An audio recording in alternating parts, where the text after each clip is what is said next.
Hello, bienvenue sur The Office Series, une émission produite par Blue Oceans, qui est une agence créative leader en communication et marketing au Rwanda.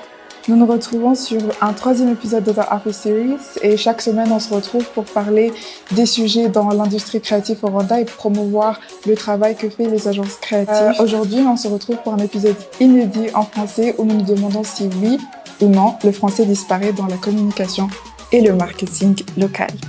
Nous nous retrouvons avec un invité très spécial, quelqu'un qui vous a peut-être fait rire, mais qui se retrouve ici aujourd'hui en tant que professionnel francophone dans la communication et le marketing, Michael Sengazi. Bienvenue sur The Office Series. Merci. C'était bien ton intro. T'as bien géré. Parce que pour ceux qui ne savent pas, on a dû faire genre 20 takes pour l'intro. Non, il ment. Il exagère. 20 takes. Il exagère. Non, elle s'est viandée. Mais t'as bien récupéré. C'était bien.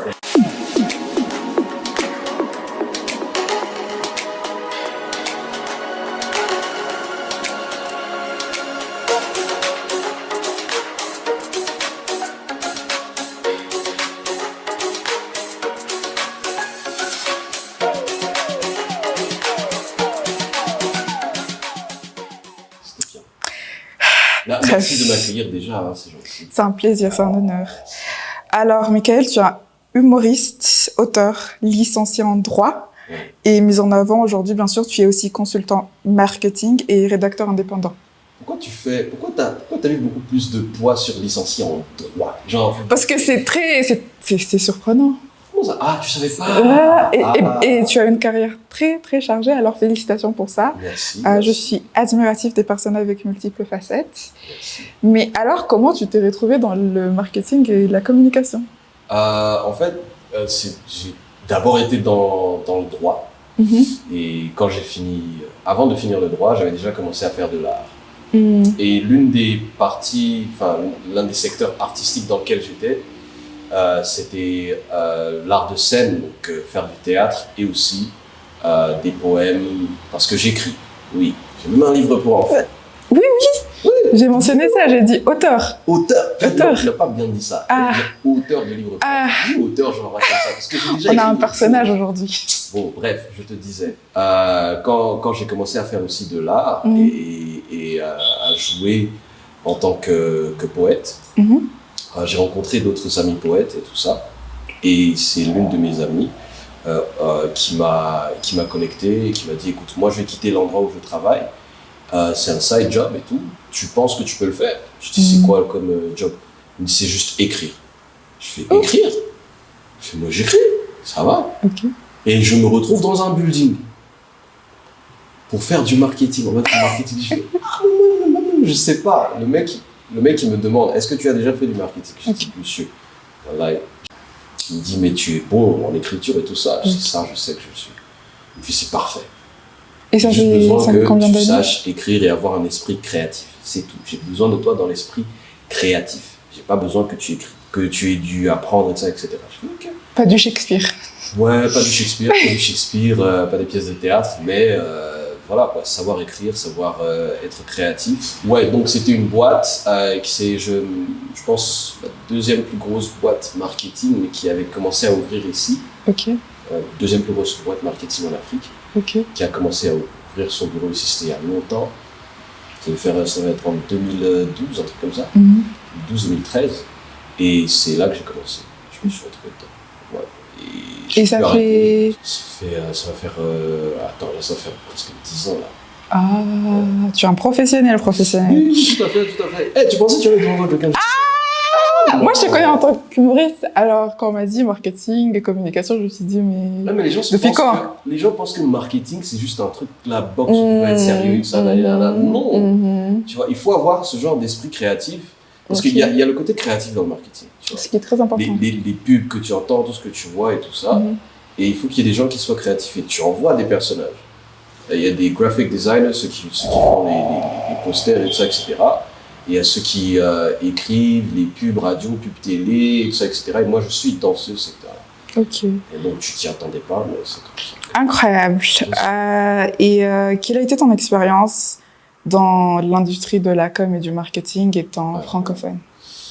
Et surtout au Rwanda, bien sûr. Ah, déjà, c'était chaud, tu vois.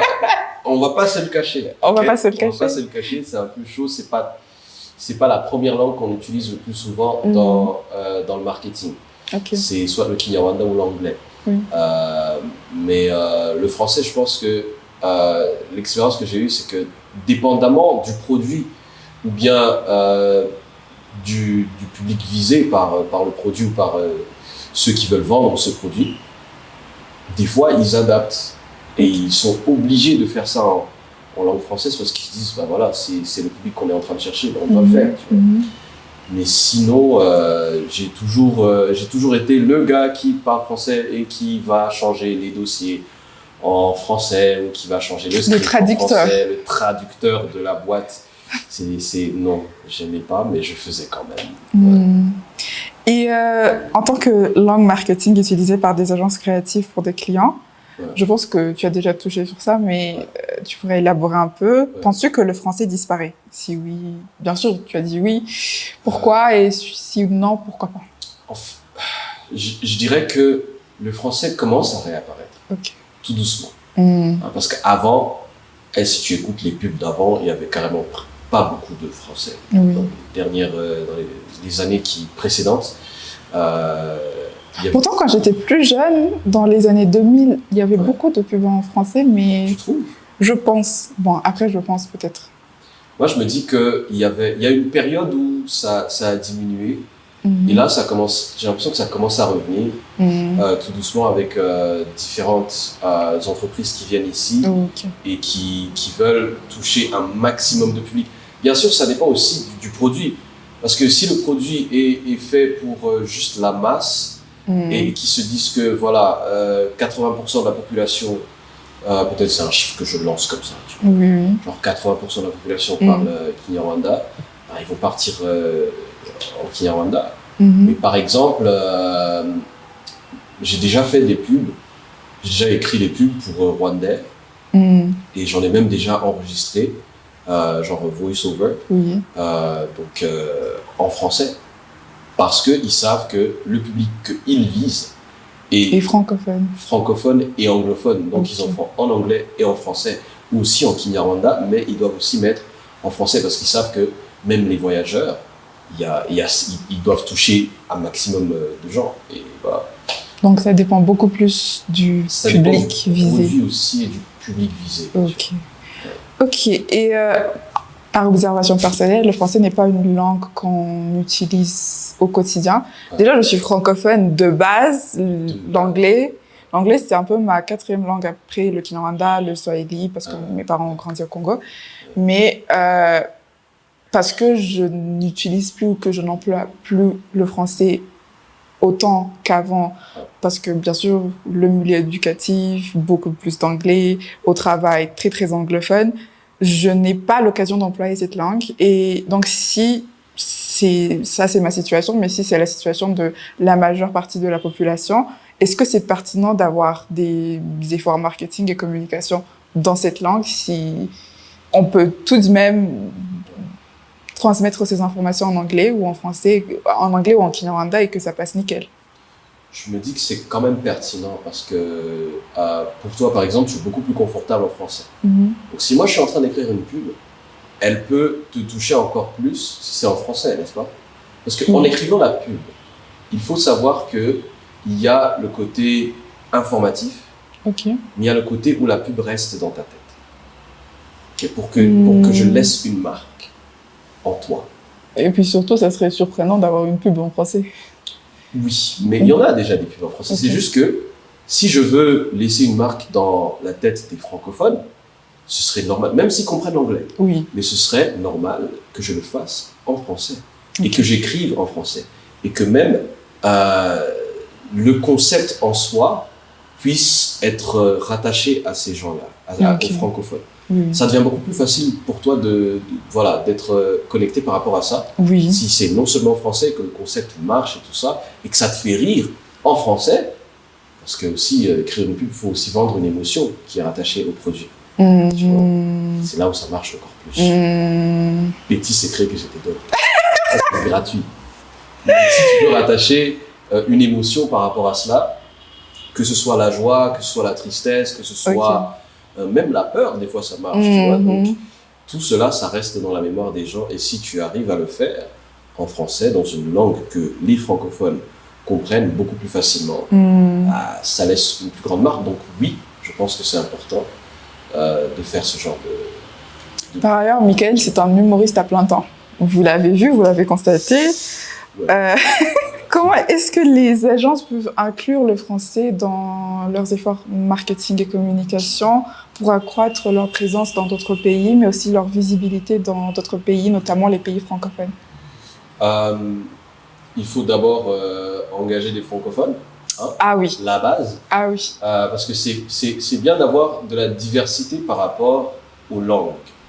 Si tu es une boîte marketing, ok, et que tu as quelqu'un qui parle français, mais bien, tu as quelqu'un qui est bon en anglais, il y a une personne qui gère les deux, et une personne qui est parfaite en Kinyarwanda, et une personne qui peut faire Kinyarwanda et Swahili. Donc, c'est-à-dire que tu peux toucher beaucoup plus de monde. Par rapport à ton produit, tu te dis, OK, moi, si je veux vendre ce produit non seulement au Rwanda, je vais toucher beaucoup plus de monde. Et si je vais dans la région, ça va être beaucoup plus facile. Je parle avec la personne, je lui dis, OK, est-ce que tu as des contacts peut-être, parce que toi, tu as dit que, voilà, tu es né au Congo aussi? Non, je suis née au Rwanda, mais j'ai des parents qui ont... Voilà, il y a la famille. On a tous des familles qui sont un petit peu dans la région. Donc, tu parles à la personne, tu dis, est-ce que tu as quelqu'un qui est à Abuja, tu as quelqu'un qui est à Bukavu, et tout ça, etc. Pour qu'on puisse voir comment on peut faire rentrer notre produit. Voilà, déjà, la personne pourra communiquer plus facilement avec ceux de l'autre côté. Parce que, voilà, Swahili, français, anglais. Donc, il faut inclure ça. Et comment le faire? Il faut prendre des gens qui parlent ces langues-là, et qui consomment du contenu en français, parce que après, si la personne est francophone et qu'elle peut bien parler, mais qu'elle n'est pas assez informée. Parce qu'il il faut quelqu'un qui soit vraiment confortable dans cette langue et qui peut-être, comme tu le dis, qui consomme des produits francophones, c'est-à-dire des films, des trucs comme ça, des livres, et qui puissent comprendre. Parce que dans le marketing, il faut savoir être relié avec les gens, tu vois, faire un lien. Okay? Et si tu es francophone, tu sais comment parler à un francophone, et tu sais comment faire le lien. C'est pas juste. Si aujourd'hui je dis wesh, et tu dis les gens. Wesh, t'as d'autres gars qui vont te faire ah wesh ma gueule, on dit quoi, tu vois. mais c'est pas tout le monde qui comprend ce genre de qui comprend ce genre de subtilité. Donc si t'es un francophone qui peut comprendre tout ce spectre de différentes façons de faire, de parler et de culture, tu as beaucoup plus de chances d'utiliser cette personne et d'atteindre d'autres personnes comme cette personne. Donc, la base pour moi, c'est de prendre des gens qui comprennent et qui sont francophones et qui sont culturellement rattachés à cette langue, que ce soit le français ou l'autre. Incroyable. Alors, ça a été une discussion très brève. Je pensais que ça allait être beaucoup plus long, mais merci beaucoup. Écoute, on peut continuer. Michael, si tu lui laisses le temps, il va parler tout le long. Mon travail, c'est parler. Qu'est-ce que je te dis? On continue. T'as pas d'autres questions? Moi, j'ai pas d'autres questions. Qu'est-ce que tu penses, toi, par rapport au français et parce que moi, j'ai dit ce que je pensais. Toi, qu'est-ce que tu penses par rapport à l'importance du français dans le marketing? Après, c'est très difficile parce que... Mais moi, j'ai dû me familiariser avec la langue avant de me faire cette interview parce que, déjà, je vais pas te mentir, j'ai pas envie de me retrouver dans la sauce sur Twitter parce que j'ai mélangé mes R et mes L. Comment ça, dans la sauce? Dans la sauce, tu vas te retrouver sur la... on ne sait jamais. Mais il y a aussi... La majorité de la population perd un peu cette touche francophone. Mais je pense qu'au-delà de ça, on veut aussi être en connexion avec d'autres pays, notamment les pays francophones. On a beaucoup d'entreprises qui veulent venir ici. Le Kigali devient un peu un centre d'affaires. Mais ça de temps au-delà de la communication et du marketing. Le français doit être une langue qui revient dans des services comme le service client, dans l'éducation. C'est quelque chose qui doit s'insérer beaucoup plus avant qu'on en parle sur le côté marketing et communication. Donc oui, je pense que c'est pertinent, beaucoup plus, je pense personnellement beaucoup plus sur des projets qui veulent atteindre des personnes au-delà du pays. Mais aussi dans le pays, bien sûr, on a dit que Kigali, ça devient un peu un centre de oui. Et va y avoir beaucoup de personnes, même francophones, qui vont venir, même si beaucoup de fois, j'ai des francophones qui me disent qu'ils doivent s'adapter au milieu parce que c'est assez anglophone. Mais on devrait aussi savoir communiquer à ce genre de personnes et connecter avec eux. Donc oui, je pense que c'est pertinent. Je pense qu'on va arrêter là. Ta réponse était bien. Moi, j'étais là en train de t'écouter. Je me disais, ouais. Ah là, tu me flattes trop. Merci beaucoup d'avoir partagé cette discussion avec nous, Michael. Merci à toi. C'était un plaisir d'être ici. Je suis fier de moi. Je n'ai pas toussé malgré ma grippe. Donc, je suis content. Tu devais le mentionner. Et pour vous, merci d'avoir regardé la vidéo jusqu'à la fin. On se retrouve chaque mercredi sur la chaîne YouTube de Blue Oceans pour un nouvel épisode de The Office Series. N'oubliez pas de liker, de partager, de commenter, de nous faire savoir ce que vous aimeriez voir sur la chaîne et de qui vous aimeriez voir sur la chaîne. Si vous voulez un autre invité francophone, n'hésitez pas à nous le faire savoir. Et on se revoit bientôt. Merci.